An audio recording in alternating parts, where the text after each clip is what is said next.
Fone.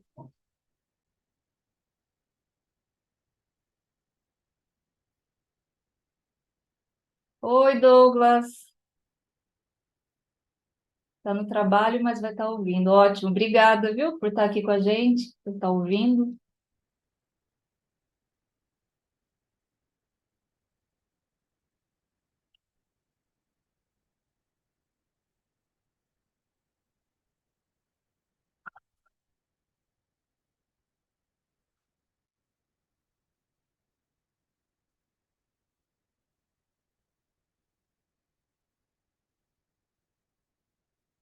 Débora,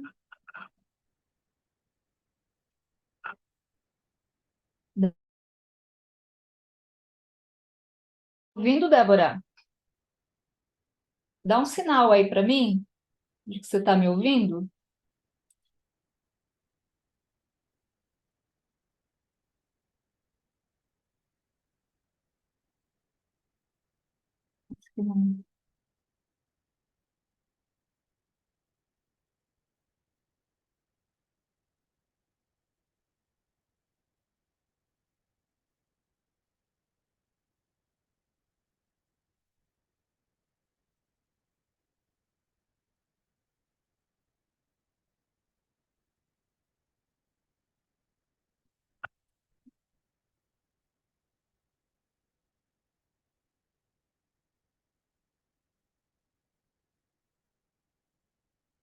A Débora acho que não está ouvindo, né?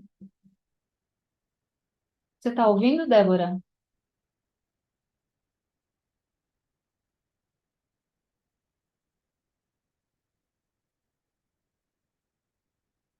Acho que não.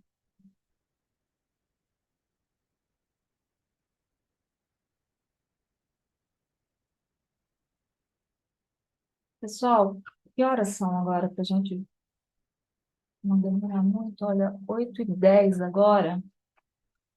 Acho que a gente já pode ir começando. E o pessoal que vai chegando depois, né, vai entrando, não vai atrapalhar, né? Porque senão prejudica os que já estavam aqui, ok? Eu estou preocupada com parece que a Débora não está ouvindo ainda.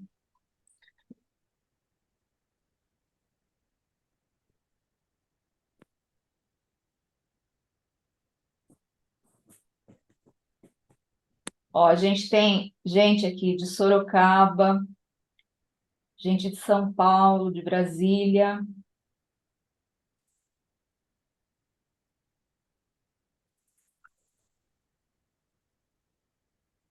Ah, legal. Débora está falando que está conseguindo ouvir agora. De onde você é, Débora? Fala pra gente.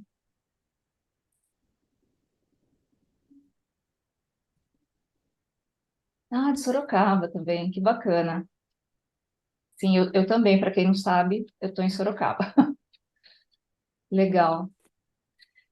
Gente, então é o seguinte, a gente vai começar falando, né, sobre o nosso tema e depois a gente abre para as pessoas compartilharem, para fazerem perguntas, porque a ideia da roda de conversa é que ela é uma reunião para falar de um assunto, de um tema, né? E que, na verdade, eu vou estar como facilitadora, né, de opiniões, que vocês vão estar conversando também comigo, né? Mas como é um assunto, para muita gente, um assunto novo, então eu vou falar sobre o que é e depois a gente vai discutindo, ok? Vocês vão interagindo aí comigo, dizendo tá ok, até aqui ok, e aí eu vou lendo aqui e a gente vai. Ok, Douglas, obrigada. Gente, mindfulness no controle da ansiedade e das dores físicas. Tem alguém aqui que nunca ouviu falar de mindfulness? Eu sei que o Lucas já ouviu, o Douglas já ouviu, A maioria acho que não. Débora, dá um sinal aí para gente. Você já sabe alguma coisa sobre mindfulness? Essa palavrinha complicada até de falar?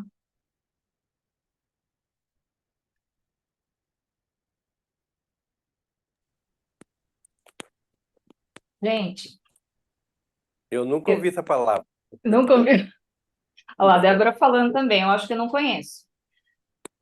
Essa palavra é uma palavrinha nova aqui para gente, sabe? Aqui no Brasil, ela veio há pouco tempo, né?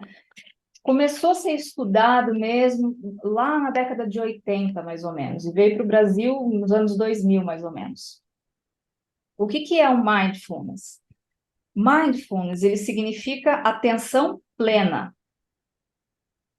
Então, é uma prática, a gente vai treinar de estar com atenção plena em tudo que a gente faz no dia a dia nosso, né? Por que isso?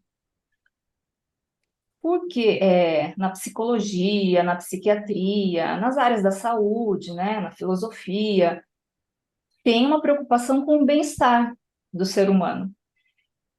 E esses estudiosos foram percebendo cada vez mais que a gente não está no nosso presente, a gente não está no aqui e agora, a gente está muito focado no futuro, e o excesso de futuro é ansiedade, ou então a gente está muito focado no passado, e isso é depressão, né? Então, dois transtornos aí, né, ou funcionamentos das pessoas que trazem muito prejuízo para elas, para a saúde mental delas, física. E eles começaram, os estudiosos, os cientistas, eles começaram a prestar atenção num grupo de pessoas que parece que tinha um funcionamento diferente.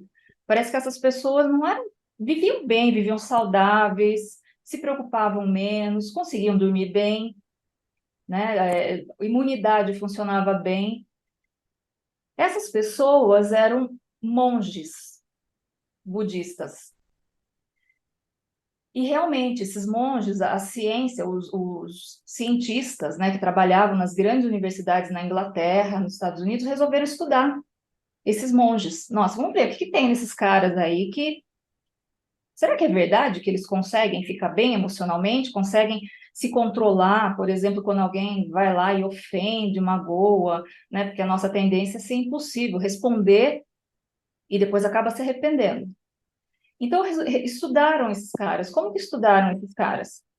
Fizeram ressonância magnética, né? Um exame. Eles passaram por uma ressonância magnética do cérebro deles. Eles entravam numa máquina, né? Essa máquina mapeava o cérebro deles, a atividade cerebral deles. E viram realmente que eles conseguiam ativar regiões do cérebro que dava mais relaxamento, que eles conseguiam tomar melhores decisões, que eles conseguiam viver mais em paz com a vida, né? Isso trazia menos ansiedade, menos preocupações, menos depressão. Então, eles foram querer estudar essas pessoas, independente de religião, né? Como essas pessoas estavam em destaque ali, vamos estudar essas pessoas. E viram que realmente esses caras, o cérebro deles mudava, porque o nosso cérebro, ele tem um funcionamento, né? Ele tem as estruturas lá dentro, as estruturas funcionam todas como sistemas, né? Mas tudo ao mesmo tempo ali, em harmonia. E, e aí eu me perdi, porque eu estava pensando em outras coisas. E aí eles viram, esses cientistas perceberam que o funcionamento do cérebro desses monges, eles percebiam que algumas estruturas, por exemplo, uma estrutura chamada amígdala, que é uma estrutura pequenininha que está lá no centro do nosso cérebro, e ela é responsável por regular o nosso estado emocional. Então, se tem alguma situação ameaçadora, eu não preciso querer, eu não preciso lembrar dessa estrutura, essa estrutura já é ativada, né? Medo, perigo, cuidado, saia daqui, fuja, corra, ataque. Então, essa é uma estrutura que eles perceberam que diminuía com o tempo, né? Que estava menor que das outras pessoas, e que nos monges. O que isso queria dizer? Queria dizer que eles conseguiam regular as emoções deles, ou seja, eles conseguiam entender quando uma situação era realmente de perigo, ameaçadora, e quando não era, né? Então, tem uma transformação no cérebro deles. A parte de emocional, de memória emocional, também foram descobrindo que eles conseguiam melhorar cada vez mais, conseguiam melhorar a atenção deles. Eles viviam mais no momento, portanto, viviam menos preocupados. Então, os cientistas foram estudar mais, querer saber o que é isso, que estratégia que eles usam para conseguir isso.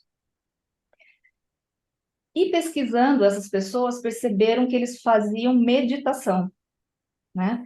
Então, a meditação, existem vários tipos de meditação. O mindfulness é um tipo de meditação, mas não tem nada a ver com religião, tá bom? Começou a se estudar, então, esse tipo de meditação, que na verdade é uma prática que você vai tentar estar presente. Então, uma das formas é a meditação, outra forma é, por exemplo, quando você está comendo uma comida, né? Você já reparou que quando você vai comer, você não está ali, você está pensando no seu boleto para pagar, você está pensando, eu vou receber fulano em casa, vou ter que arrumar a casa, tem que levar os filhos para a escola, os netos não sei onde, será que vai dar certo aquele meu projeto? Então, é muito difícil a gente estar no presente. Por exemplo, quando a gente vai comer alguma coisa, um prato, vamos almoçar. Você consegue estar ali realmente olhando, sentindo, percebendo a sua presença ali naquele prato ou você está no piloto automático, né? Esse estar no piloto automático, a gente está o tempo todo e isso faz muito mal. O mindfulness, ele vem com essa proposta, né, uma prática de atenção plena, uma prática que vai ajudar a gente a ficar mais no presente.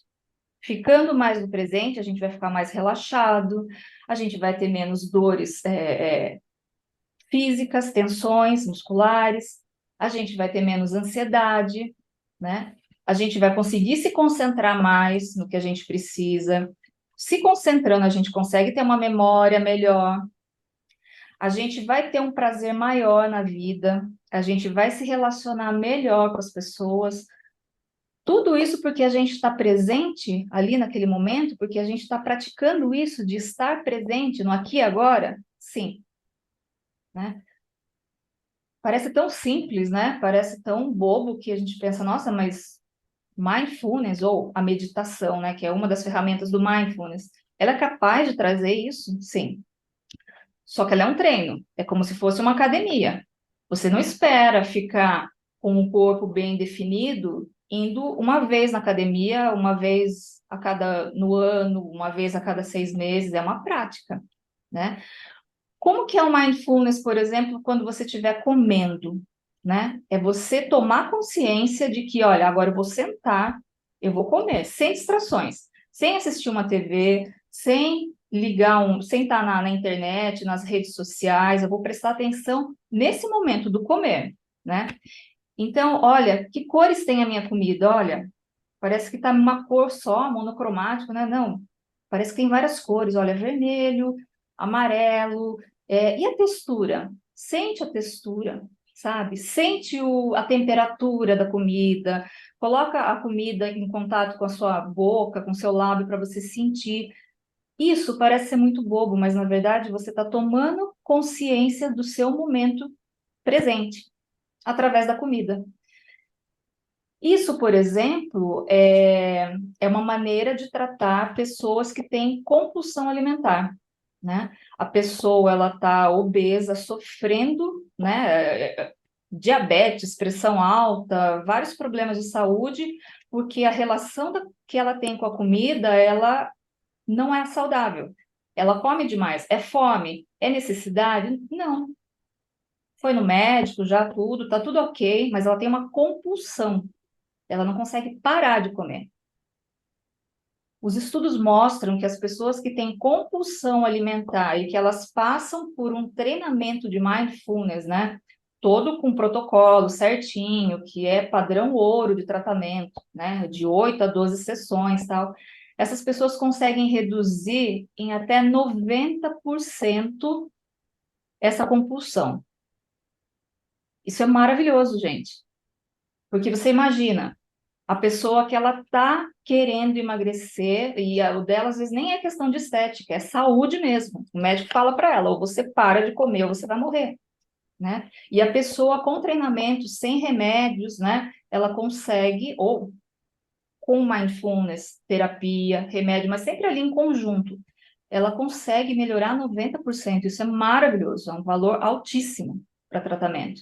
Para vocês terem uma ideia, remédios psiquiátricos para ansiedade, para depressão, por mais modernos que sejam, eles não têm um número tão alto assim de sucesso, né? Você pode ver quando você vai tomar um remédio psiquiátrico, né? O médico prescreveu, ou você conhece alguém que vai tomar, a pessoa fala, nossa, acho que não deu certo para mim, muitos efeitos colaterais, tal, e realmente tem um grupo de pessoas que não vai se beneficiar desses remédios, ou seja, o remédio não vai trazer os mesmos benefícios para todo mundo, e aí o médico vai tentando, fazendo tentativa, diminui a dose, aumenta a dose, coloca um outro aí, né, para complementar, troca de remédio, né? Então, o mindfulness, ele tem se mostrado, assim, uma técnica, uma prática que está ajudando demais, né? Psicólogos, psiquiatras, pessoal da área da saúde, profissionais da área da saúde, ajudar as pessoas a terem qualidade de vida. Então, ele vai trabalhar, por exemplo, na questão da compulsão alimentar. O mindfulness, ele vai ser muito legal também, vai trazer muitos benefícios para pessoas que têm a questão da dependência química, né? Que causa sofrimento demais para a pessoa, para a família dela. O mindfulness, ele vai ajudar muito na questão da depressão, da ansiedade, de dores físicas, por exemplo, fibromialgia. Alguém aí já ouviu falar de fibromialgia? Dá um toque aí para eu saber, Douglas. Já ouvi falar fibromialgia. Quem tem fibromialgia sofre demais. A fibromialgia, ela é uma doença que traz muitas dores no corpo da pessoa, dores musculares, dores nas articulações, a pessoa fica com uma sensibilidade, né, ao toque muito grande. Isso traz também depressão para ela, ansiedade, vem o pacote todo, né? E a fibromialgia não tem um exame médico de sangue, que, sei lá, de imagem que fale, olha, vamos fazer esse exame, Ellen, para ver se você tem fibromialgia. Não, como que a gente identifica? Como que é diagnosticado? É pelo diagnóstico diferencial. Então, o médico ele vai descartar outras doenças. Olha, reumatismo, parece que não é reumatismo. Olha, tal coisa, não é. Olha, o que sobrou parece que é fibromialgia. Quais as causas? Não se tem certeza ainda de quais são as causas, né? O pessoal acha que tem a ver com depressão, né? Com ansiedade, a pessoa fica muito tensa o tempo todo, então a musculatura dela fica tensionada, isso vai piorando ali as articulações, a musculatura. Pode ser que tenha uma questão genética, um funcionamento aí do cérebro da pessoa que interpreta a dor de uma maneira meio desajustada, né?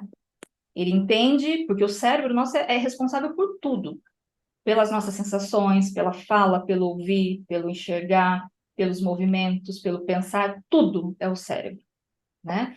Então, ele vai também interpretar, codificar, né? Essa informação que chega para ele, ó, é frio, é calor, é dor.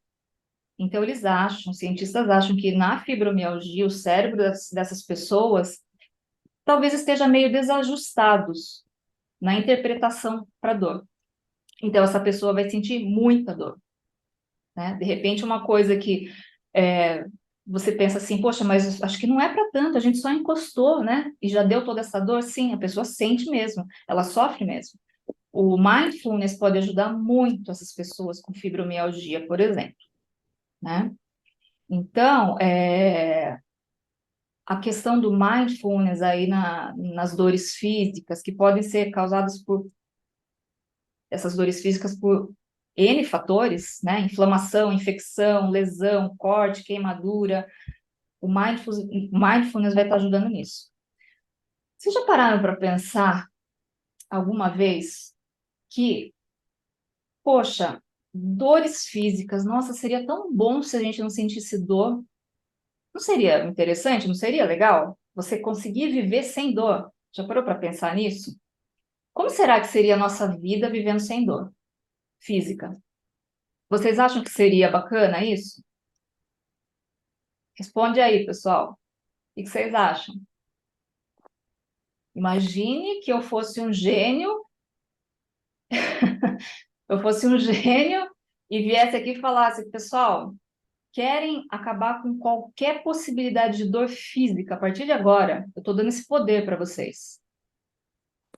Talvez, sim e não. Nem consigo imaginar como é isso, o pessoal está falando aqui. Seria péssimo. Por quê? Porque a dor física significa que o seu corpo está sinalizando para você, mostrando que alguma coisa está errada. Imagine se eu estou com a minha mão, eu estou conversando com alguém aqui e, sem perceber, coloco a minha mão numa boca do fogão, ligado o fogo, e eu não sinto dor. O que pode acontecer? Eu vou me queimar, provavelmente. Agora, eu tendo dor, na hora eu tiro a mão. Opa, o que é isso? Está me queimando, tá doendo. Você pode até não ter processado na hora ali o que é, mas muito desconfortável, causou um desconforto enorme. Então, a dor, ela é importante, sim.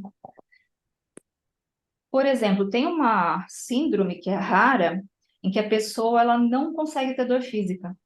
Como vocês imaginam que é a vida dessa pessoa? Uma vez eu vi num programa eu gostava de assistir um programa da Oprah, que é uma norte-americana, que é super famosa, era bem interessante o programa dela.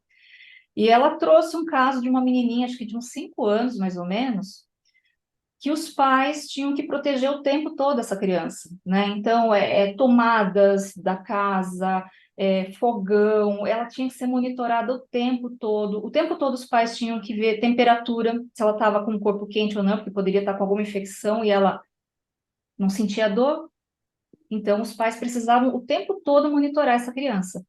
Ela usava óculos, tudo para proteger os olhos, ela usava proteção nas pontas dos dedos, porque criança, né, vai tá correndo, tudo, pode bater a mão, se machucar. Então, essas crianças, essas pessoas que têm essa condição médica rara, elas sofrem muito, elas têm, apesar de não ter a dor, que é uma coisa que a gente não gosta de ter, né?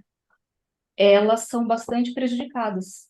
Elas precisam estar o tempo todo sendo monitoradas. A casa toda tem que estar adaptada para essa criança, para essa pessoa. Então, a gente vê por aí, por esse exemplo, que a dor tem a sua função, a dor tem o seu valor. Então, o objetivo não é acabar com a dor, mas é claro, não dá, né? Viver com dor o tempo todo. Olha, eu já estou fazendo tratamento, o médico falou que, olha, não é grave, mas eu vou ter essa dor, né? Vida, sei lá, sedentária, tal. Mas o que você pode fazer também ali? Mindfulness, a meditação. Isso aí vai melhorar demais as suas dores, né? Com relação à ansiedade, né?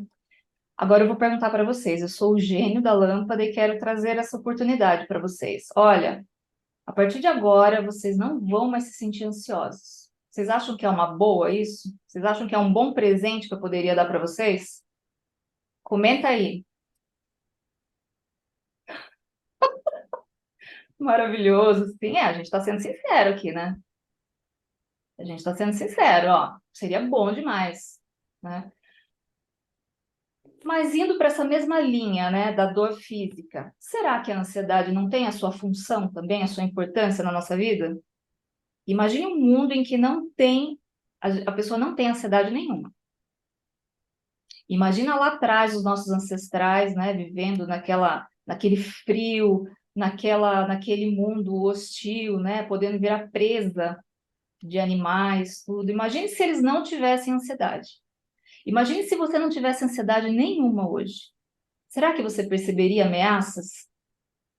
Ou você estaria sempre distraído? Ah, não, tá tudo uma maravilha, o mundo é maravilhoso, as pessoas são muito boas, eu posso confiar em todo mundo. Então, a gente vê que a ansiedade também tem a sua função, a ansiedade também é importante, né? Então, a gente, é claro, quando que a gente vai trabalhar de maneira mais direcionada, né, para diminuir essa ansiedade ou tentar tirar quando está patológica, ou seja, ansiedade todo mundo tem. O problema é quando ela começa a causar prejuízos na sua vida, na escola, na faculdade, nos seus relacionamentos, no seu casamento, no seu namoro, na sua família, no seu trabalho, na sua igreja, sei lá, né? Tá causando problemas, tá te paralisando, você sente que a sua vida não anda. Então, isso, poxa, vamos olhar melhor para isso. Vamos fazer uma avaliação, vamos ir no psiquiatra, ver se você está com algum transtorno de ansiedade. Vamos procurar um psicólogo para fazer uma terapia. O psicólogo também consegue, se ele tiver o preparo, o treino, ele consegue identificar também os transtornos de ansiedade. E não sei se vocês repararam, mas eu falei em transtornos de ansiedade. Quer dizer que tem mais de um tipo de ansiedade? Sim. Quando já é transtorno, não é aquela ansiedade normal, a gente tem, por exemplo, fobias específicas, a gente tem fobia social, a pessoa tem pavor de estar em público, de falar, ela acha que todo mundo vai reparar, ela cometer algum erro na língua, que vão ficar olhando se ela está insegura ou não. Então, ela evita, ela sofre muito. Ela até gostaria de não ter mais isso, ela gostaria de vencer isso, mas fica difícil para ela. Opa, peraí. Então, gente, fobias específicas, né? Tem gente que tem fobia de água. Tem gente que tem fobia de elevador. Tem gente que tem fobia de aranha. Tem gente que tem. E eu já vou falar uma outra fobia para vocês. Só segura aí um pouco. Então, fobias específicas, fobia social, TAG, que é transtorno de ansiedade generalizada, é aquela mais comum. A pessoa se preocupa o tempo todo. Na cabeça dela, tudo de pior vai acontecer. Então, ela vive o tempo todo, né, com taquicardia, coração acelerado, sudorese, aquele aperto no peito, parece que está com problema cardíaco, né? A respiração fica ruim, tremores, preocupação extrema, medo. Então, isso paralisa a vida da pessoa, né? E aí ela muitas vezes ela toma remédio e ela vai para cá, ela vai para lá, ela tenta várias alternativas e nada acaba, ela acha que ela está com uma doença terminal terrível. Então, tudo começa a contribuir ali para ela acreditar que está acontecendo o pior com ela. Essa é a TAG. Transtorno do pânico, não sei, aqui talvez tenha gente, né, que já passou por episódio de pânico. Eu já passei, é horrível, horrível, horrível. São 20 minutos, mais ou menos, meia hora que dura esse ataque de pânico, né, esse episódio de pânico, e que você tem certeza que você está perdendo o controle da sua vida, como se você estivesse enlouquecendo, como você estivesse morrendo, sabe? Alguma coisa está acontecendo comigo, eu estou infartando, eu estou enlouquecendo, e a pessoa não consegue respirar. Nossa, é bem sofrido mesmo. Então, esse também, o transtorno do pânico também é um tipo de ansiedade. Existe ansiedade de separação muito comum nas crianças, né? Vão para a escolinha, por exemplo, aí os cuidadores, os pais, a família deixam a criança entra em desespero, medo que os pais não voltem mais, que a família não volte mais, é um sofrimento muito grande também, que precisa ser tratado, né? Fobia específica que eu tinha falado para vocês, às vezes são coisas assim que você pode até pensar, nossa, mas faz sentido a pessoa ter fobia disso? Ter fobia de. Eu conto às vezes para os meus pacientes um caso, né, de um cara que, quando ele estava na faculdade, isso foi um ex-professor meu que contou uma vez. Ele estava na faculdade e a turma da faculdade de psicologia descobriu que esse menino tinha fobia de manga. Manga, fruta, manga, né? O que eles fizeram? Como bons colegas, pegaram uma manga, colocaram dentro da mochila do colega e lá pelas tantas, durante a aula, esse colega abriu a mochila para pegar algum material ali e viu a manga. Esse menino desmaiou, né? Estava no começo da faculdade de psicologia, ainda imaturos, né? Adolescentes. Mas assim, o menino entrou em desespero e desmaiou. E aí muita gente riu. Como assim? Fobia? É medo, né? Medo de manga? Tá, gente, para você que não tem a fobia, parece ser bobo. Que perigo, né? Que ameaça uma manga pode trazer. Mas para essa pessoa tem algumas associações que ela faz, às vezes que ela nem consegue ter consciência. Mas que ali, no momento que ela vê a manga, a amígdala dela dispara, fica super ativada, todo o sistema dela, cerebral dela de medo, de fuga, de luta, de evitação, está tudo mega acionado ali, né? E tudo confuso dentro dela. Então, o corpo precisa dar uma apagada ali, porque o sofrimento é muito grande. Então, esses são os tipos mais comuns de ansiedade. Tem o toque também, que hoje no manual de medicina, porque no manual de medicina de psiquiatria, a gente vai categorizando, colocando ali nas categorias, classificando, né? Então, essa doença tem, para você considerar que a pessoa tem determinada doença, então tem esses critérios, ó, tem que ter isso, tem que ter isso, tal, tal, tal. Então, nos transtornos de ansiedade, nessa categoria, o toque também estava. Hoje eles fizeram uma revisão e tiraram, né? O toque, aquelas pessoas que geralmente a gente imagina que, aquela pessoa que lava a mão toda hora, aquela pessoa que só pisa de um jeito, não é tão simples assim, né? O toque, ele traz um sofrimento muito grande para a pessoa, porque a pessoa, a mente dela é invadida por pensamentos terríveis o tempo todo. Pensamentos de morte, que ela está matando alguém, que alguém está matando ela, ou matando uma pessoa que ela ama, que ela está se jogando de um prédio, tal. Então é muito sofrido e ela não consegue controlar. Esses pensamentos vêm e a maneira que ela tenta neutralizar isso é com a compulsão, com o comportamento. Então vem essa coisa de lavar a mão toda hora, fechar, abrir a porta o tempo todo, conferir, né, ver se fechou realmente uma porta. É claro que uma coisa ou outra nesse comportamento não significa que a pessoa tem toque, né? Mas assim, às vezes o psiquiatra e o psicólogo têm condições de avaliar, olha, essa pessoa parece que sofre de toque. Muita ansiedade também, né? Muito sofrimento traz muita ansiedade, mas tiraram dessa categoria. Uma categoria também dos transtornos de ansiedade, a gente chama de TEPT, T-E-P-T, que é transtorno do estresse pós-traumático.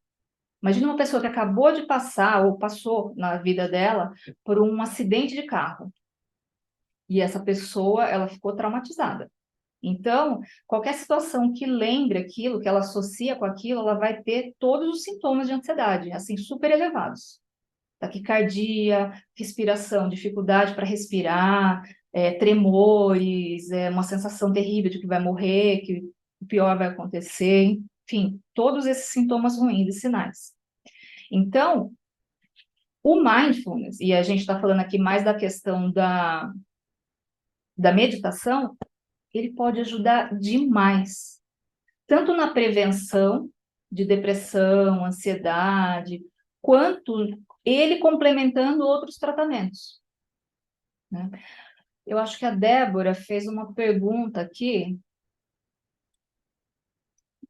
Deixa eu ver o que a Débora falou. Como a amígdala age? Então, a amígdala...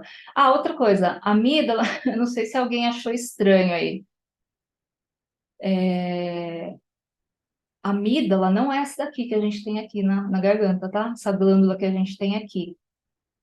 A amígdala, ela é uma estrutura que a gente tem lá no meio do nosso cérebro. Isso aqui se chama tonsila. Mas ficou amígdala, né? A amígdala, ela é uma estrutura que ela vai disparar respostas ali, olha. Você faz isso, faz aquilo, como se tivesse todo mundo trabalhando, como se fosse uma orquestra, sabe? Vai todo mundo, solta mais disso, coloca mais adrenalina aqui, é, então, esse sistema vai agir tudo em conjunto. Então, como que vai acontecer? Se eu estou numa situação Faz de conta que tem um leão aqui, com muita fome, aqui na minha frente. A minha amígdala vai ser super ativada, o meu sistema, né, de luta e fuga vai ser super ativado. Então, o que que vai acontecer? As minhas pupilas, elas vão dilatar, porque está preparando o meu corpo para fugir ou para lutar, para me proteger. As pupilas vão se dilatar, porque eu preciso captar o máximo possível de imagens, né? Taquicardia, o coração vai ficar acelerado, vai precisar bombear mais sangue. O sangue vai mais para as extremidades, para as pernas, por exemplo, que eu vou precisar correr, provavelmente, né? E às vezes a gente ouve, né, de que a barriga da pessoa solta. Eu lembro do nosso caso aqui, o nosso gato, que ele foi atacado por um outro gato. E ele fez cocô pela parede, soltou a barriga dele. Por quê? Porque funciona assim também para o animal. Então, a digestão ali interrompe, para tudo, para jogar a circulação para correr melhor nas extremidades, que é para fugir, né? Sim, tadinho. A gente riu, mas ficou com dó também. Mas isso pode acontecer com uma pessoa. De repente, vira um leão aqui e a pessoa borrar as calças mesmo. Faz parte, né? Então, todo esse preparo que está tendo aí, que a gente entende que, nossa, é uma experiência terrível, porque eu vou ficar tremendo, respiração ofegante, né? Mãos suando, sudorese, nossa, sensações horríveis, mas na verdade é o seu corpo se preparando para lutar ou para fugir. Então a amígdala ela tem papel fundamental aí. Então, quando a pessoa faz psicoterapia, por exemplo, tem muitos estudos que mostram a pessoa antes da psicoterapia, durante a psicoterapia e depois. Eles perceberam uma diminuição da amígdala também. Ou seja, a pessoa foi trabalhando os medos dela, os receios, a ansiedade, geralmente. Então, essa amígdala vai ser menos ativada, ela vai diminuindo de tamanho. É como se fosse uma academia mesmo. Quanto mais eu faço exercícios para o meu braço, estou ativando ali o músculo, maior ele vai ficar. Ok, Débora? Então, tá, mas Ellen,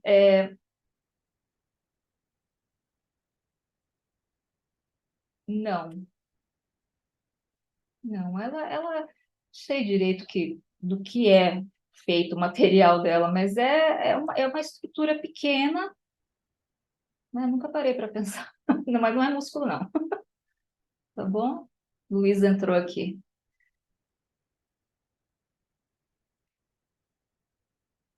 Tem mais alguma coisa, Luiz?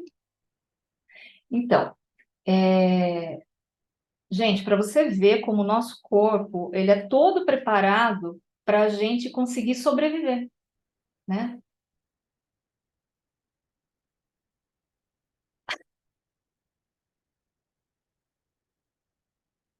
A Luísa está falando aqui que era ela quando era pequena, que o nome estava errado.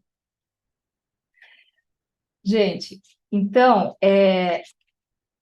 aí você pode perguntar, né? Poxa, Ellen, mas se eu tenho esse sistema, todo mundo tem esse sistema, né? Que ele vai mostrar para mim um alerta, olha, perigo, tem um leão, tem alguma coisa aqui que pode, né? No caso desse moço aí da manga, por absurdo que pareça, o sistema dele falou para ele: perigo, ameaça. E ele desmaiou, ele passou mal, né? Então, se esse sistema vai estar agindo, então não tem o que eu faça, porque ele age independente da minha vontade. Claro que tem. Fazer psicoterapia, você ajuda muito a desenvolver mais as suas áreas pré-frontais do cérebro, né? Que são as partes de avaliação, de tomada de decisão, de planejamento, de entender que, olha, será que isso aqui pode me causar perigo mesmo ou não? Né? Conseguir avaliar melhor, porque na hora do medo, tá só ali o seu sistema de perigo gritando, você não consegue avaliar direito. Mas na terapia, você vai questionando, você vai vendo que realmente não tem todo aquele perigo que você imaginou, que aquilo está associado com algum momento de trauma da sua vida, que às vezes você nem tinha tomado consciência. O mindfulness também ajuda muito a pessoa a trabalhar essa coisa dos lobos frontais, essa parte aqui frontal, que está se comunicando com esse sistema de perigo, com a amígdala, por exemplo. Então, a pessoa vai conseguir ser mais assertiva, ela vai entender melhor realmente quando tem perigo e quando não tem. Então, ó, você pode pensar assim, fazer uma analogia. A gente precisa ter esse sistema que alerta a gente para o perigo, concorda? Senão, a nossa espécie não teria chegado até aqui, a gente já teria morrido há muito tempo, já teria acabado. Imagina na sua casa, você tem um sistema de alarme, né? Coloca alarme no muro aí, tudo, né? Olha que legal. Por que você colocou esse sistema de alarme? Ah, porque se alguém tentar entrar aqui, né? Alguém que eu não queira, alguém indesejável, eu vou ouvir o barulho, tem a cerca elétrica, tal, ou seja, é uma prevenção ali, né? Vai me avisar de alguma forma, o que eu tenho que fazer. Daí eu aciono a polícia, peço ajuda para os vizinhos, o que eu faço? Ok, esse é seu sistema de alarme da sua casa. E aí você torce para não precisar que ele seja acionado. De repente, você quase infarta porque ele toca, ele faz aquele barulhão. E você pensou, nossa, aconteceu alguma coisa, está tentando alguém entrar nessa casa, estou em perigo. Aí você vai ver, depois de um tempo, você liga uma coisa com a outra, poxa, é meu gato, né? Aí outro dia de novo, ah, era só uma pombinha, era só um passarinho, era só isso, era só aquilo. Nisso você já quase infartou, né? Ou seja, esse seu sistema de alarme, ele não está funcionando muito bem, porque ele grita, ele dá sinais por qualquer coisa, que não são perigosas. É a mesma coisa a ansiedade, quando ela está num nível mais patológico, né? Ela está mais extrema. Pensa no exemplo da manga. A manga, pensando racionalmente, ela representa algum perigo? Ela tem dentes, ela tem chifres, ela tem unhas, casco, veneno que vai atacar a pessoa? Não. Mas o sistema de alarme dessa pessoa, a amígdala e todo mundo que está trabalhando ali em conjunto com ela, está disparando em horas que não precisam disparar, está desajustado. Então, fazendo mindfulness, pode ser a meditação, psicoterapia, né? Tudo isso pode ajudar a você consertar esse sistema de alarme. E ele vai ficar mais assertivo, ele vai funcionar quando realmente precisa funcionar, e não por qualquer coisa, né? A amígdala, todo o sistema ali de perigo, é a parte mais primitiva do nosso cérebro, né? Então, lá atrás, o ser humano precisou usar, porque precisava lidar com animais predadores, precisava lidar com situações muito assim hostis, né? Hoje em dia a gente tem situações complicadas, tudo aquele chefe chato, aquele amigo, amiga que você acha que é amigo, mas é cobra e tal. Existem, né? Situações perigosas, mas não é nessa proporção. Para a gente disparar para essa amígdala ser disparada, para esse sistema disparar o coração, fazer cocô na calça, tudo. Então, tá descompensado isso aí. Então, o mindfulness vai ajudar a esse sistema funcionar melhor, a ficar mais compensado. A psicoterapia também pode ajudar, né? Vida social também ajuda muito. Contato com a natureza ajuda muito.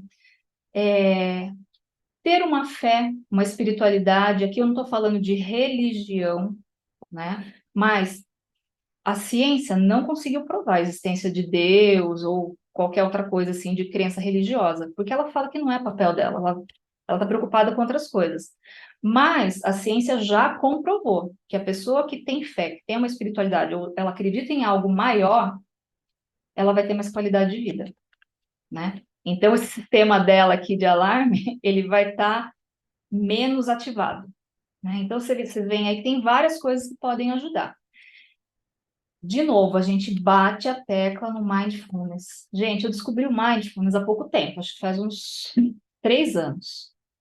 E assim, eu tento falar para todo mundo o máximo que eu puder, porque assim, eu vi na minha vida o quanto ele me ajudou, porque eu sou uma pessoa ansiosa. Ah, mas você é psicóloga. Eu sou gente, antes de tudo, né? Eu sempre falo para os meus familiares, para os meus pacientes, para a pessoa que eu tô lá, sei lá, na fila do supermercado, sei lá, porque olha, gente, é de graça. É de graça. Tem na internet, vídeos no YouTube, áudios. Vai lá, faz de graça que você vai ver os benefícios. E tem comprovação científica, assim, de monte. Para vocês terem uma ideia, a Marinha dos Estados Unidos, eles oferecem treinamento em mindfulness, né, para o pessoal de lá, para poder trabalhar com ansiedade, né, para poder trabalhar com situações de emergência, de tomadas de decisão. A Google, uma mega empresa, também oferece treinamento. Eu tenho pacientes assim que comentam comigo, olha, na Ericsson, na Vivo, que são multinacionais, né, enormes, tal, também a gente tem, eles oferecem treinamento para gente, né, para a gente melhorar. Por quê? Um colaborador, um funcionário que está menos ansioso, mais relaxado, ele vai produzir mais, é bom para a empresa, né? Os dois saem ganhando, tanto o colaborador quanto a empresa, né? É menos falta do trabalho, a pessoa fica menos adoecida, porque se a pessoa está com ansiedade, isso aí vai para o corpo dela também, né? Imunidade cai, dá uma gastrite, queda de cabelo, muitas coisas podem acontecer aí. Então, é muita coisa boa. Ainda estão, né, pesquisando os efeitos colaterais, porque nem tudo é perfeito, né, gente? Sempre vai ter alguma coisa que, poxa, será que todo mundo, por exemplo, pode fazer mindfulness? Tem alguns estudos que sugerem que tem que tomar um certo cuidado. Por exemplo, para uma pessoa que está num momento difícil da vida de psicose, né? Esquizofrenia, por exemplo, né? A pessoa ela pode ter uma tendência à despersonalização, né? De sentir que ela está fora dela, dá um problema aí de identidade. Então, para esses casos, tem que tomar um cuidado maior, né? Mas, assim, no geral, qualquer pessoa pode fazer, qualquer pessoa pode se beneficiar, não tem nada a ver com religião. O que aconteceu é que os monges, eles foram os caras que descobriram logo isso, né? E aí os cientistas foram ver se realmente faz sentido. Então, eles fizeram em laboratório, tudo testaram, retestaram, foram, sabe? E sempre se confirmavam os resultados. Então, o que a gente tem de mais moderno na psicologia, e muitos psiquiatras também estão adotando isso, porque estão vendo que é muito moderno e que dá um efeito legal, a prática de mindfulness, né? Eu pratico mindfulness, aqui em casa a gente pratica também. Então, é uma coisa assim que eu falo para vocês, não só porque eu ouvi, porque eu estudei, mas porque eu pratico e eu vejo isso no dia a dia, como faz bem para gente. É um relaxamento assim maravilhoso. Uma coisa que tem as pessoas falam, Ellen, eu já tentei, não consigo, nem vou tentar mais. Gente, insista nisso. Ninguém quer que você seja né, um ser elevado espiritualmente, isso aqui que não tem nada a ver também com espiritualidade, assim, no sentido de religião, mas pratique. Não consegui fazer muito, consegui fazer 2 minutos, ótimo.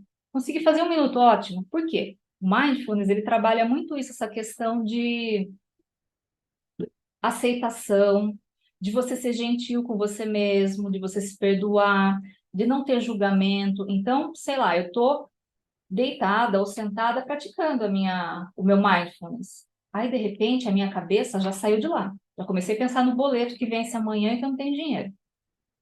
Eu vou ficar pensando, poxa vida, mas você não consegue mesmo, né, Ellen? Ai, que raiva. Não, eu vou olhar para isso, falar meio comigo mesma, em pensamento, Ellen, tudo bem, isso acontece. Volta para cá. E você vai fazendo esse exercício de voltar. Nisso de você vai e volta, você está treinando ficar no presente. Treinando ficar no presente, você leva isso para todas as áreas da sua vida.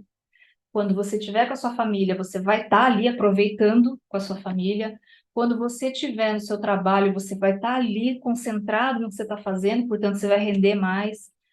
Quando você tiver com dores físicas, por exemplo, você vai ali observar suas dores, tudo, e você vai perceber que ela talvez não seja tão intensa assim, e vai dar uma melhora para você.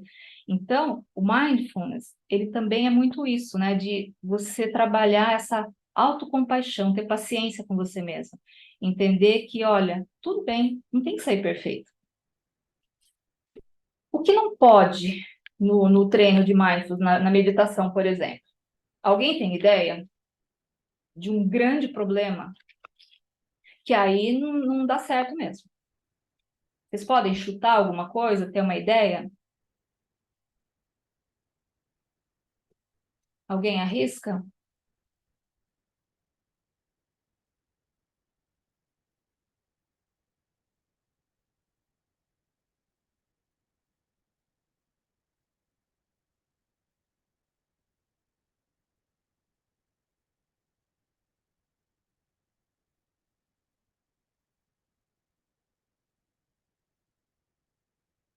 Não. Boas respostas, mas assim, você sabe, é uma pegadinha, na verdade. O que não dá, o que está totalmente errado no mindfulness é você não fazer. Pegadinha, né? Só isso. Olha que maravilha. Não tem que fazer perfeitamente. Não tem que fazer. Ufa, que alívio. Alívio, né? Porque a gente não é perfeito mesmo, a gente vai falhar. Mas aí você aprende a trazer a sua mente de volta. Isso é maravilhoso, né? Pessoas que sofrem de TDAH, já ouviram falar? Transtorno de déficit de atenção e hiperatividade, né? Eu tenho, conheço várias pessoas que têm. A cabeça da gente não para, a gente chega no final do dia, a gente está exausto. E aí as pessoas, tamo junto, logo. Aí as outras pessoas falam, mas caramba, você nem fez tanta coisa hoje, como que você está cansada desse jeito? Como você está exausta? Tá, talvez eu não tenha feito exercício físico, motor, mas a minha cabeça não parou um segundo. Eu tentei resolver a fome na África, eu tentei pagar o boleto tal, eu criei situações, olha, mas e se o mundo fosse assim? E se no meu trabalho me mandarem, me demitirem isso e aquilo? Ufa, é um cansaço, é uma exaustão. Então, no transtorno de déficit de atenção e hiperatividade, né, que é um transtorno do neurodesenvolvimento, é enquanto a gente está crescendo ali na barriga da mãe, na infância, tudo está se desenvolvendo o transtorno. Tem muito sofrimento, porque a pessoa não consegue estar ali, ela não consegue prestar atenção. Então, você está falando com ela está viajando. Ela presta atenção, só que daí ela se apegou ao que você falou e as outras coisas ela deleta. Isso é problemático. Muitas vezes tem que fazer um trabalho aí medicamentoso, com psiquiatra, tudo. O mindfulness ajuda demais quem tem TDAH, porque ele trabalha exatamente isso. Porque o TDAH é o problema na atenção, né? A pessoa não presta atenção? Presta, mas só que ela presta atenção em muita coisa ao mesmo tempo. Então ela fica exausta, então a cabeça dela fica hiperativa, né? Então o mindfulness vai ajudar nisso também. Gente, vocês querem ir comentando algumas coisas, daí a gente vai, dentro do que vocês falam, o que eu ainda não falei, a gente vai complementando? Um de cada vez.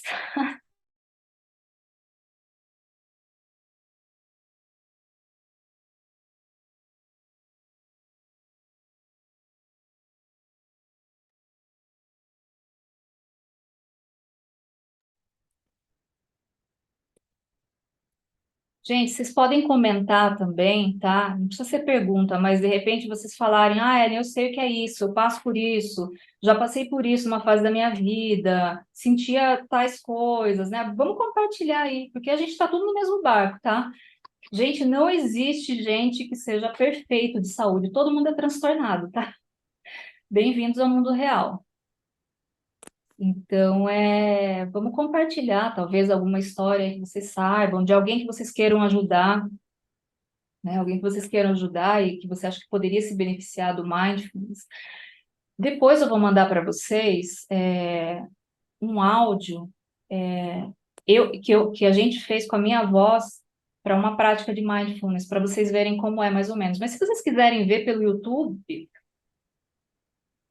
fiquem tranquilos, porque tem muita coisa lá que vocês podem ver, várias pessoas que fazem isso.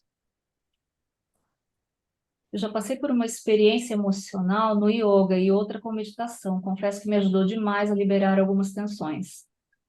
Olha que bacana, né? A Douglas aqui falando que já passou por isso e que ele sentiu na pele, né?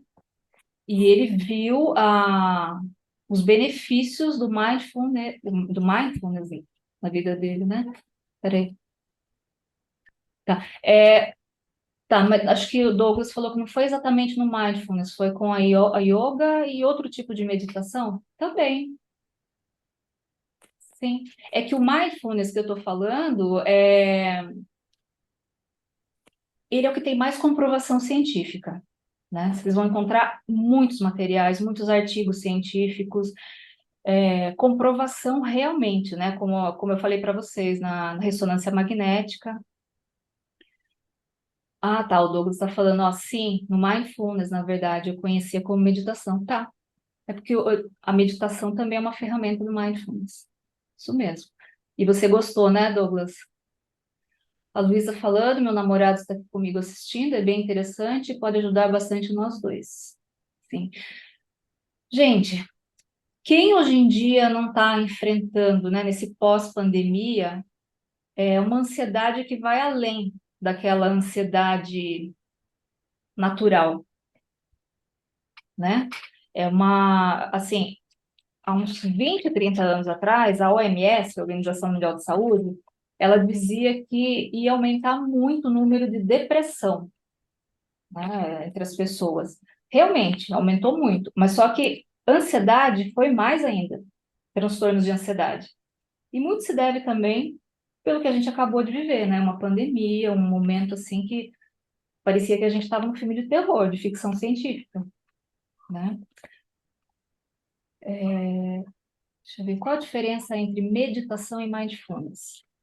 Meditação é aquele momento que você para, que você tenta se desligar um pouco das outras coisas, que você vai pensar, direcionar o seu pensamento para alguma coisa, seja alguma coisa de religião, né?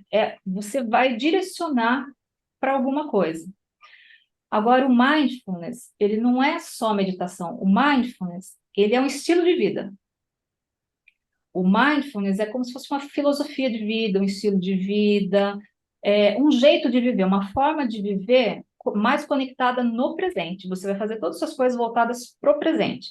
Por exemplo,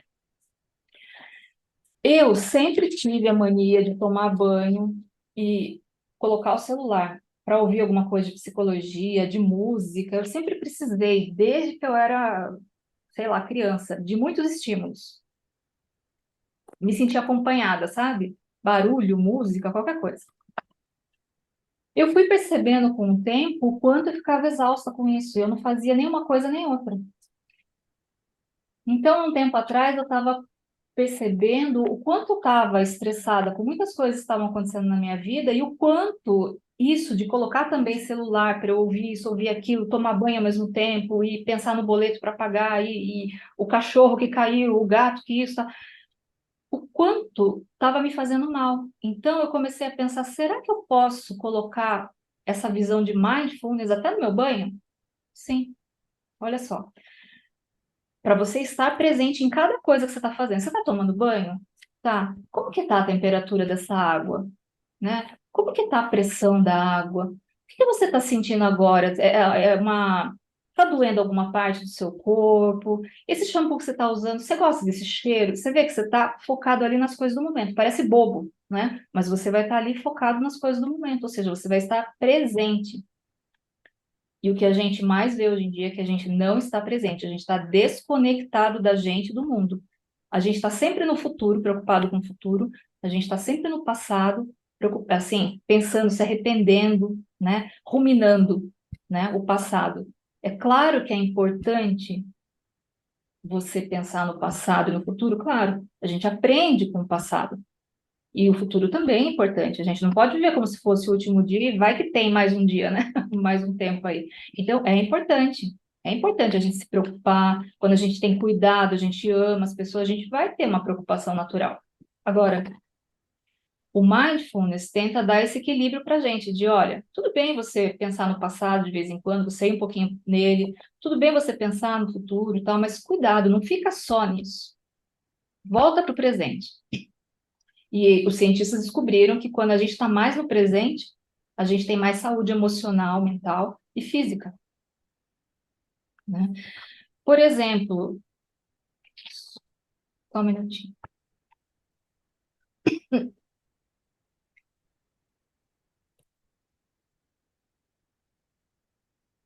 Oi, gente.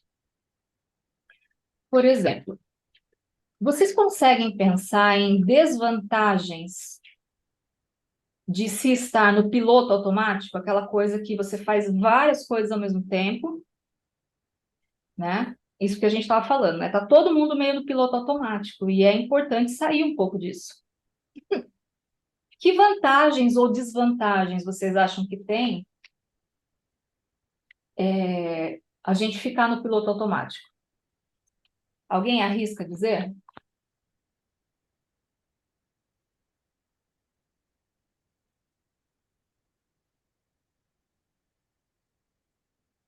Sim, ó. O Lucas aqui está falando, falta de foco é uma desvantagem. A Débora está falando, acho que uma desvantagem é que você não liga para nada, praticamente. A Luísa falando, é desvantajoso quando algo muda na nossa rotina e não percebemos. Eu vou trazer alguns exemplos para vocês. Me veio um exemplo triste agora na cabeça, mas que eu acho que é impactante, mas eu acho que é importante falar. Eu não sei se vocês ouviram já a história de pais que estão levando a criança para uma creche, ou naquele horário, sempre tem que levar a criança para o pai trabalhar, a mãe trabalhar, e esquecer a criança no carro. Vocês já ouviram isso? Já ouviram isso? E aí vem todo mundo julgando. Nossa, que horrível, isso não é mãe de verdade, isso não é pai de verdade. Gente, esse é um exemplo de que não é bom ficar só no piloto automático, né? Mudou alguma coisa na rotina, a pessoa vai manter naquilo, no piloto automático, então ela não consegue avaliar cada situação, né? Isso é muito importante. Você está no piloto automático, vantagem, por exemplo, você consegue fazer várias coisas ao mesmo tempo. Eu estou falando com vocês aqui, eu não preciso parar para pensar, para piscar, para engolir minha saliva, para respirar, né? Eu não preciso, eu consigo fazer tudo isso, tá no piloto automático. Isso é vantagem. Imagina, você lembra quando você começou a dirigir, para quem tem carta, né? No começo a gente fica tenso ali, a gente ou olha para frente ou mexe aqui na marcha, a gente fica todo desesperado ali. A Luísa falando que ainda está nessa fase. Então, mas isso com o tempo vai ficar natural, vai ficar no piloto automático e tem que ser assim. O problema aqui que a gente está falando, a gente não está falando que é ruim, de todo ruim ficar no piloto automático. A gente está falando que é ruim ficar só no piloto automático, ou exageradamente. A gente precisa ir desenvolvendo estratégias para a gente, ok, piloto automático, mas está muito piloto automático. Opa, traz para o presente, traz para a presença ali, para você tomar consciência do que está acontecendo, para você tomar melhores decisões. Tudo precisa de equilíbrio, é isso mesmo. A Luísa já passou por isso, a Mauri está falando. Sim, né? Precisa de um equilíbrio. Sempre pensa nisso, gente. Equilíbrio. Se você não molha a planta morre. Se você molha demais a planta vai morrer também. Então, o nosso desafio na nossa vida é tentar chegar num equilíbrio, né? E cada um vai ter o seu equilíbrio também. Então, ficar só no presente, só no passado, só no futuro, só no piloto automático, vai te trazer prejuízos, vai te trazer doenças físicas, mentais. Vocês já passaram por situações, acho que essa situação é bem comum, de você estar com uma pessoa que você gosta, sei lá, você está num encontro, né, conhecendo uma pessoa, ou tá com seu namorado, namorada, ou com a sua família, uma situação bacana, e que depois você pensa, puxa, passou essa situação, nossa, lembra daquilo que a gente passou, aquela situação, como foi legal, parece que eu não aproveitei, né? É muito comum você ver a cena, né? Sei lá, num restaurante. Tá um casal lá, uma família, cada um no seu celular. Ou seja, as pessoas estão no piloto automático, elas não estão no presente. Elas não estão em mindfulness. Vamos pensar assim. Qual a chance dessas pessoas não viverem realmente aquele momento gostoso e se arrepender depois? Muito grande, né? Então a gente vê muita gente falando, nossa, como me arrependo, como eu devia ter aproveitado mais isso e aquilo da minha vida, eu não estava lá. Eu lembro de quando minhas crianças eram crianças, que eu era aquela mãe que quando ia para a escolinha para alguma apresentação das crianças, eu queria filmar, eu queria fotografar. Eu ficava exausta, eu ficava exausta. Até um dia eu perceber que não estava legal daquele jeito, porque eu não aproveitava a apresentação. Nunca mais ia ter aquela apresentação, aquela, daquele jeito, naquele momento, com aquelas pessoas. Nunca mais ia ter. Mas eu queria registrar o tempo todo. Quando eu percebi isso, eu fiquei mais aliviada. Nossa, foi muito bom. Eu comecei a aproveitar muito mais. Então, tem várias vantagens de se estar no presente, né? Então, de novo, a gente não está falando sai do piloto automático. É importante estar no piloto automático também. Mas só ficar no piloto automático não dá certo. Tem mais alguma coisa aí que o pessoal... Ó, o Douglas falando, antes da terapia eu sofria dia e noite por algumas questões que não saíam da minha cabeça, era automático. Me indicaram um vídeo pelo YouTube de meditação mindfulness. Falava para eu prestar atenção ao momento, em minha respiração, na ponta dos dedos. A experiência me deu forças para procurar uma saída daquela automação e, inclusive, chegar à terapia. Muito bacana, muito bacana. E o Douglas está falando aqui da respiração. A gente precisa, quando a nossa cabeça está um turbilhão de pensamentos, né? De sentimentos, de emoções, a gente precisa dar uma parada ali. A gente consegue parar e não pensar em mais nada? Não. Mas a gente pode ir treinando a nossa mente para ela pensar um pouco menos ou direcionar onde vai ficar nosso pensamento. Com o tempo a gente consegue, tá? Então, por que a respiração? Porque a respiração, você pode ancorar nela, você pode usar a sua respiração, porque a sua respiração vai estar com você em qualquer lugar. Imagina, eu estou num momento assim, estou tendo um ataque de pânico, então eu vou olhar para alguma coisa, porque se eu ficar pensando, nossa, eu estou infartando, olha a minha respiração, vai piorando aquilo. Aí eu tenho certeza que eu estou morrendo mesmo. Então, focar em alguma outra coisa, que não seja o meu problema ali agora, a minha angústia. Então, eles perceberam que o que daria para levar em todo lugar? A sua respiração. Então, comece já a fazer exercício de respiração. Puxa, tem no YouTube também a respiração diafragmática, porque quando a gente está com muita ansiedade, a nossa respiração fica curta, apertada. Então, dá um aperto no peito.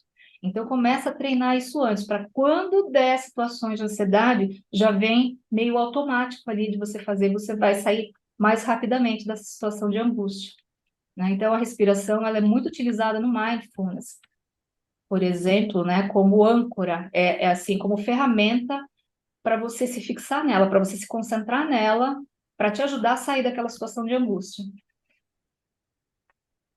Ó, a Luísa está perguntando qual seria uma boa técnica de respiração durante as crises? Essa respiração diafragmática, tá? Que é você inspira pelo nariz, puxa, né?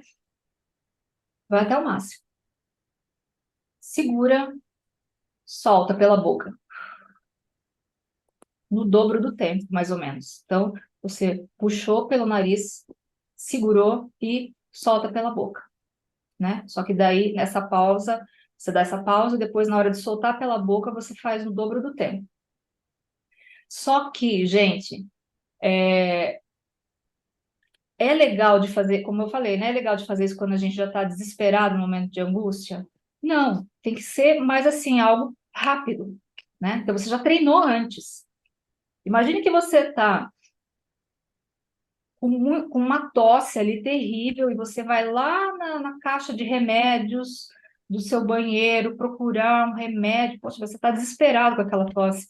Agora, se você já se preveniu, você colocou aquele xaropinho bom lá, sempre está no mesmo lugar, arrumadinho, é rápido de pegar, ajuda bastante, né? É a mesma coisa com essa técnica da respiração. E até o mindfulness. Você vai treinando, vai ficando mais natural. Aí, quando você precisar desse remédio, né, o mindfulness, a respiração, ela tá mais ali, rápida para você, né? A Mauri falando aqui, isso já aconteceu comigo, de ataque de pânico. Se for isso, né, gente, a questão do ataque de pânico, crise de pânico, né, que é aquela que eu falei, é horrível. Que eu falei para vocês que é uma sensação horrível de que você está perdendo o controle, de que você vai estar na iminência da morte, tá enlouquecendo.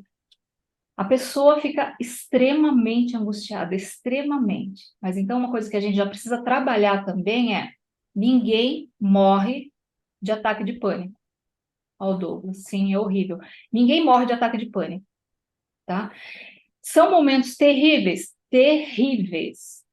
Mas coloca isso na sua cabeça, olha, vai durar no máximo meia hora, porque é o tempo lá do seu sistema tá todo ativado, de perigo, de luta e fuga. Depois ele vai se assentando, tá bom?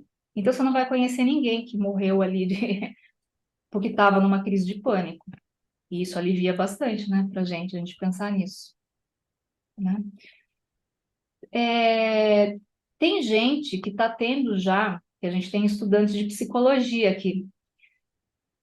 Em algumas faculdades, em alguns cursos de psicologia, já estão oferecendo as matérias, né, como, acho que como obrigatória, mindfulness, para vocês verem como isso aí vai ser revolucionário, né? Então, a gente vai ver muito disso, de psiquiatras, outros médicos, psicólogos prescrevendo, olha, é mindfulness, né? Então, é bem bacana para vocês verem que. Olha lá, a Luísa, que legal, tomara que tenha no meu curso. Olha lá o Douglas, sim, no meu curso tem Mindfulness. Sim. Ou seja, gente, não é nada de lorota, não é nada de misticismo, não, é ciência mesmo. O que que tem de ligação lá com os monges budistas? Que eles tiveram o privilégio de perceber isso antes, né? Mas assim, isso não pertence a uma religião, isso qualquer pessoa pode fazer, né? Que horas são aqui, gente? Ai, minha vista tá péssima. Gente, o que mais vocês pensam? Talvez dúvidas? O que que vocês trouxe de ideias para vocês? Para a gente talvez pensar em finalizar? Eu só vou trazer um exemplo aqui de uma pessoa que eu atendi e que, como a gente fica confuso, né, quando a gente está com ansiedade, por exemplo. O nosso sistema, né, os lobos frontais, nosso sistema de avaliar, de tomar decisões, ele fica descompensado, ele não funciona direito quando a gente está muito ansioso. Eu atendi um caso de uma pessoa que ela gastou, acho que por volta de R$ 10.000 em um mês, indo em médicos, fazendo vários exames, exame do coração, exame para saber se tem algum câncer, exame, tudo, tudo, tudo, tudo, né? E todos os médicos que estavam, acho que tinham um preparo melhor, falavam, olha, fazia o exame, não, dava, não é nada, não é nada físico. Falavam para a pessoa, não é nada físico, isso aí é ansiedade, faça terapia. Todos bateram na mesma tecla. Aí ela me procurou, acho que imaginando que eu ia dar uma outra resposta, talvez, olha, existe tal, o exame tal, né? E eu falei para ela, olha, você está com todos os sintomas de ansiedade. Então, ela começou a praticar mindfulness também, ela fez terapia e foi ajudando bastante.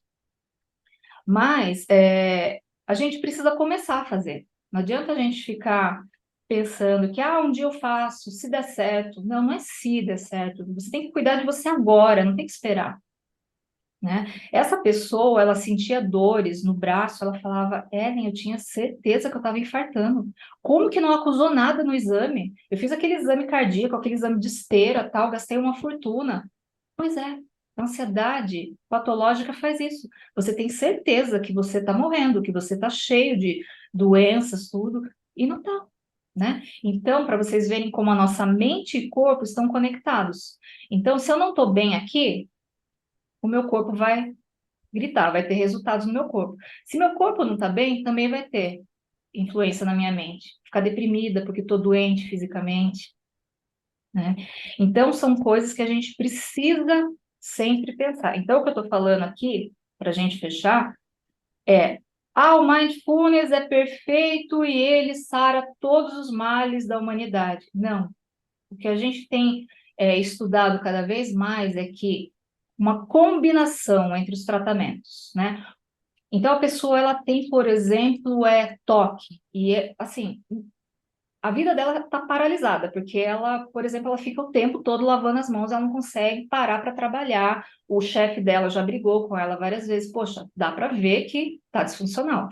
Então, de repente, tratamento medicamentoso, psicoterapia, mindfulness, atividade física, alimentação tem muito a ver com depressão, ansiedade, tem alimentos que podem ajudar muito, né? Tem casos de ansiedade que são patológicas, mas que não precisam entrar com remédio. O mindfulness e a terapia dão conta, ou só o mindfulness, cada caso é um caso, né? Então, a gente pensar nisso, de que é uma combinação ali de tratamentos, porque nós somos seres complexos. A gente é físico, a gente tem corpo, a gente é psicológico, mental, a gente tem uma mente, a gente é social, a gente é influenciado pelas pessoas, a gente influencia as pessoas, a gente é espiritual, pode ser também, acredito em algo maior, né? Natureza, Deus, sei lá o quê, que nome que você quer dar.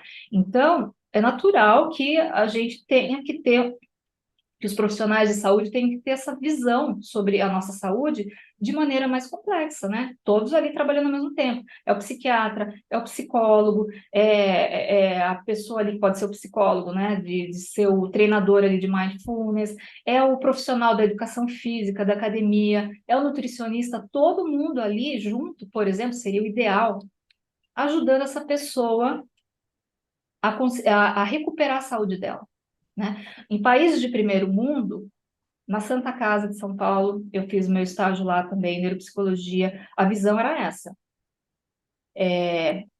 tratamento multidisciplinar, né? Então, tinha assistente social para ver as necessidades dele, né? Questão de família, apoio familiar, porque isso interfere no tratamento? Sim.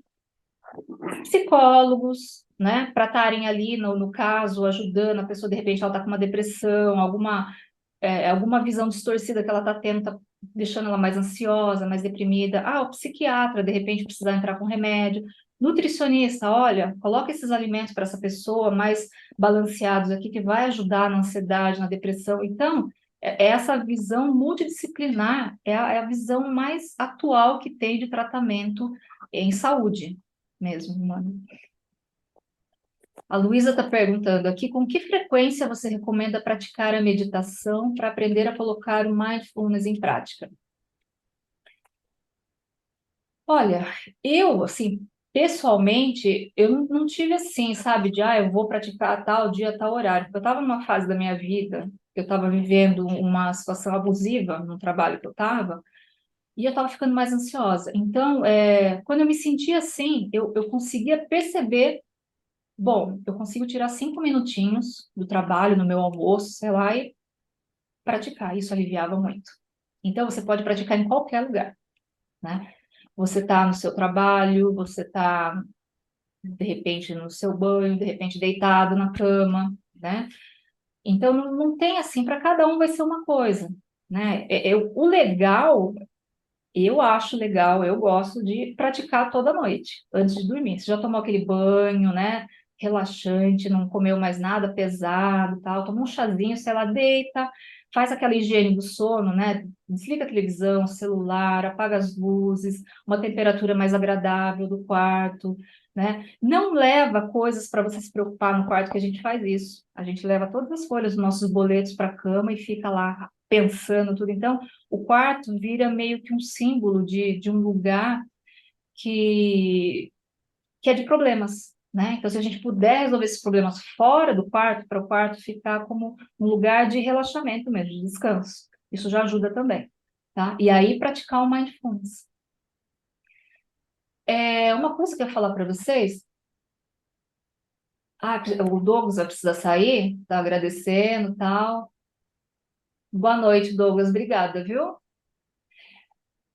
O Amaury está falando, quando a gente está sendo atacado por outra pessoa e a gente quase perde a consciência, fica fora do normal, é o ataque de pânico ou não? Pode ser outras coisas também, né? Não é sempre que é ataque de pânico, né? Por exemplo, uma pessoa quando está sentada se levanta rapidamente, né? Parece que é síndrome do nervo vago, né? Que algumas pessoas têm isso, ela fica, cai, parece que cai a pressão. Nem sempre é ataque do pânico, não. O ataque do pânico, ele vem muito assim, muito bem definido, né? São momentos assim, tipo aqueles 20 minutos, meia hora que parece que é um infinito de tempo e que você tem certeza que algo de pior vai acontecer e você acaba vomitando, por exemplo, tendo tremores, taquicardia, coração fica acelerado, suar demais, é um mal-estar terrível, físico mesmo, além de psicológico, né? Que você fica muito preocupado, como se você tivesse que se proteger, né? Gente, o que eu ia falar para vocês é, se vocês têm acesso a Netflix, tem lá na Netflix um programa, acho que de 8 episódios, que se chama Headspace. Tem como a gente colocar aqui, escrever? Para quem não tiver o Netflix, eu acho que também tem o YouTube. Lá é muito legal.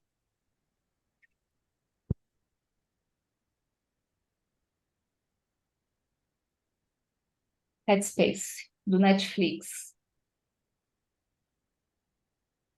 Isso, Headspace.